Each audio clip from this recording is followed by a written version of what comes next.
Après avoir vu le premier commandement, passons au deuxième commandement de Dieu. Tu ne prononceras le nom de Dieu qu'avec respect. C'est une conséquence du premier commandement. On doit rendre un culte à Dieu. Quand on aime Dieu, on aime tout ce qui honore et tout ce qui est autour de Dieu. Donc on respecte le nom. Le nom dit la chose, le nom rappelle la personne.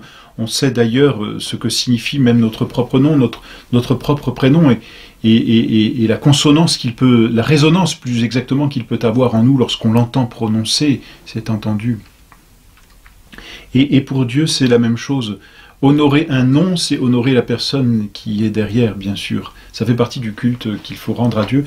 Du reste, l'Église même a institué deux fêtes, la fête du Saint-Nom de Jésus et la fête du Saint-Nom de Marie, justement, pour rendre ce culte au nom, le nom de Jésus qui est tout-puissant, puisque à ce seul nom, l'enfer même tremble et tout genou ploie à ce seul nom. Donc nous devons respecter le nom de Dieu parce que nous devons respecter la personne qui est nommée par ce nom, Dieu.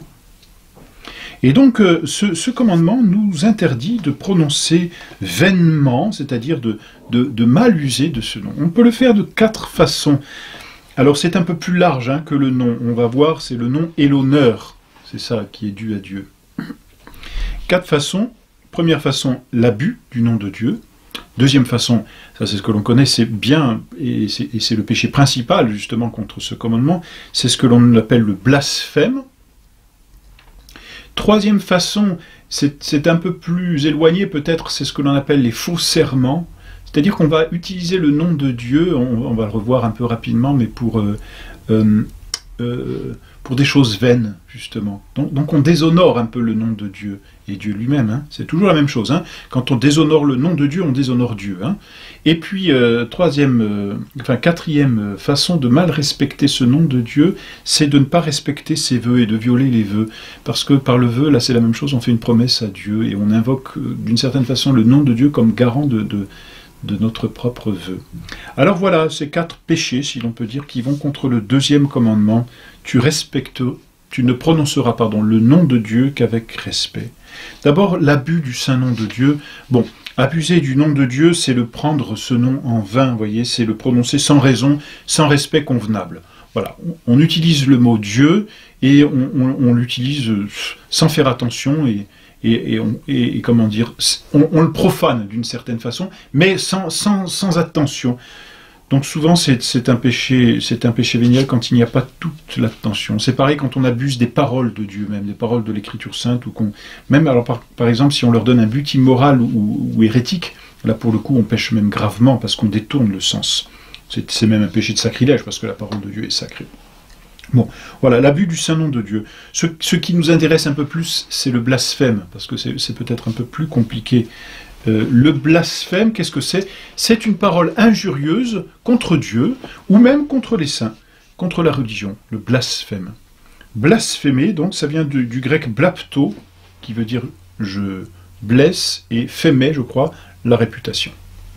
Blasphémer, donc, c'est blesser la réputation, c'est mal utilisé, c'est profané, c'est injurier, si l'on peut dire, par des paroles, Dieu, la religion ou les saints. Alors, c'est une parole qui peut être, comment dire, écrite ou non écrite. Elle peut être prononcée ou elle peut être écrite. Mais voilà, c'est ce que l'on appelle le blasphème. C'est un péché grave, extrêmement grave, parce que, surtout quand ce péché est directement dirigé contre Dieu, mais parce que ce blasphème est un déshonneur, non seulement du nom de Dieu, mais de Dieu lui-même. Quand on se moque du nom de quelqu'un, c'est qu'on se moque de la personne. Et donc ici, quand on se moque du nom de Dieu, c'est qu'on se moque de Dieu. Dans l'Ancien Testament, dans la loi mosaïque, c'était puni de la peine de mort. C'est dans le Lévitique. Celui qui aura blasphémé le nom du Seigneur sera puni de mort.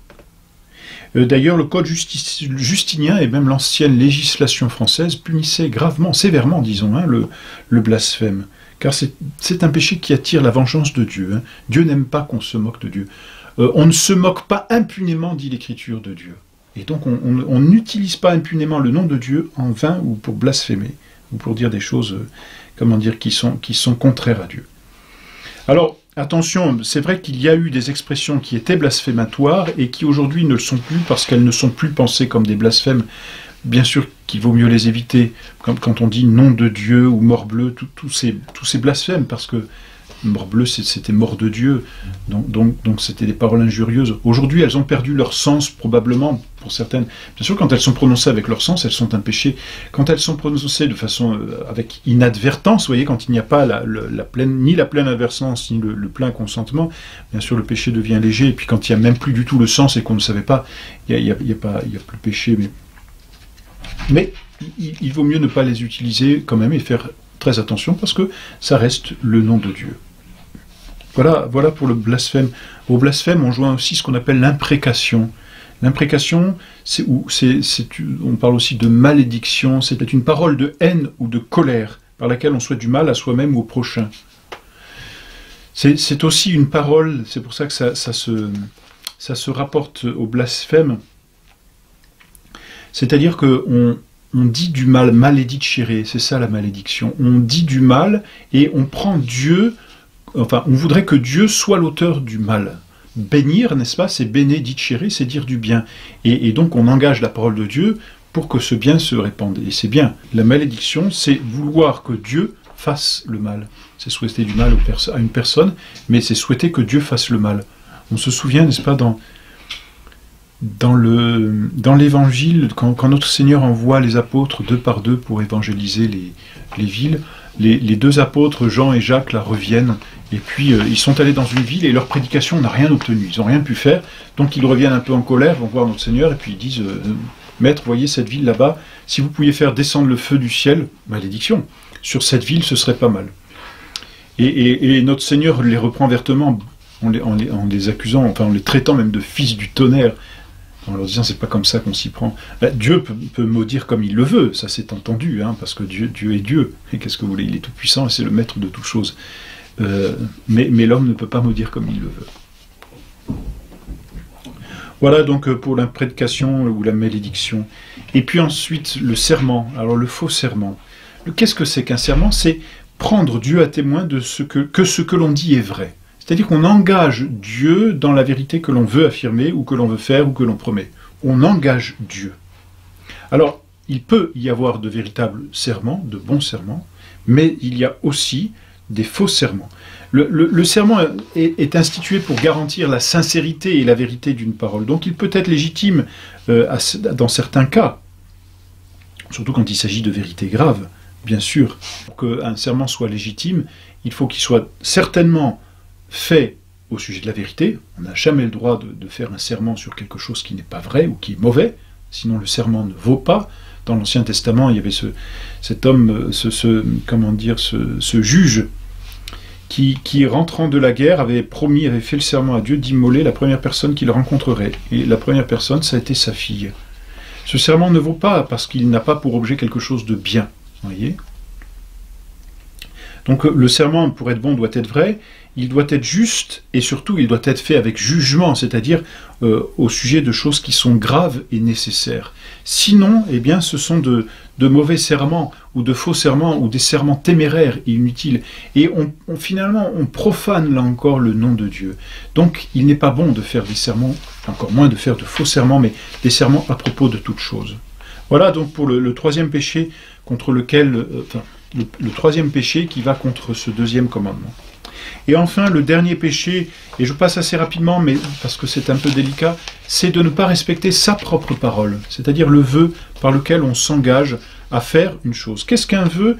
Un vœu, c'est un acte de religion, c'est-à-dire un acte par lequel une personne fait une promesse d'un bien meilleur à Dieu. C'est une bonne chose de promettre des choses à Dieu, c'est une bonne chose de vouloir faire le bien pour honorer Dieu, c'est entendu.